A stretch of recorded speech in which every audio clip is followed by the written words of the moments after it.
have an update on Sidwell. Well, you found him? Well, no need.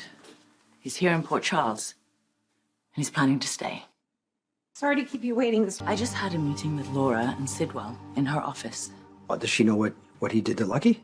She does. Yeah, and what does he have to say about that? Oh, nothing. I mean, you know, it's different country, different law, or no law, I guess, if you're in his camp in Africa. What does he want here? He wants to expand into the North American market, and he's going to use Port Charles as a hub for his operations. Is there any way to stop him? My options are limited because anything he did in Africa is completely out of my jurisdiction. And apparently, there are no international charges pending against him, so I think we both know where the WSB stands. What about kidnapping Sasha? Glad you brought that up. Well, as you know, the PCPD doesn't have anything on the kidnapping because it was never reported. And I was wondering if maybe you or Sasha would be willing to go on record so that I can remedy that. The last civil... See, this is the problem with keeping things off the books. Well, what about Brennan?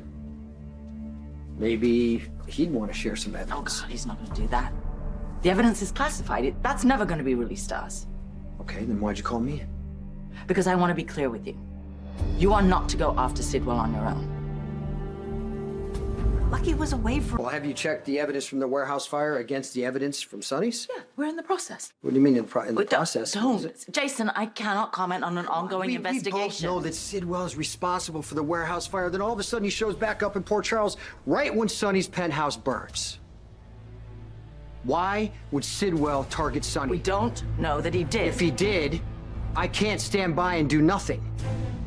I think do not go after Sidwell. If he's responsible for what happened to Michael, that's impossible. We have to be certain. Don't you see? If you do something and it goes wrong, the last thing Michael needs is you behind bars. Okay, we won't get it wrong. Well, we're not doing anything. The best way of hitting Sidwell is to get criminal charges on him that will stick. I was there when the bomb went off. I was there. I walked inside.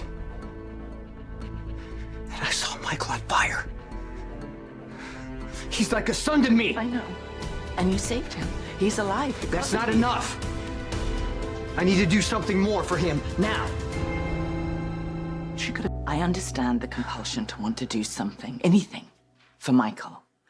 But we can't be certain that Sidwell was behind the incendiary left in Sonny's apartment. So what? After what he did to us in Africa, you should have no problem with me retaliating. Okay, wanting payback and actually doing it, they are two very different things. Not for me. All right. Well, so what if Sidwell or some of his allies, they decide to retaliate? Can you guarantee that you will be the only one targeted? That you will be the only one at risk?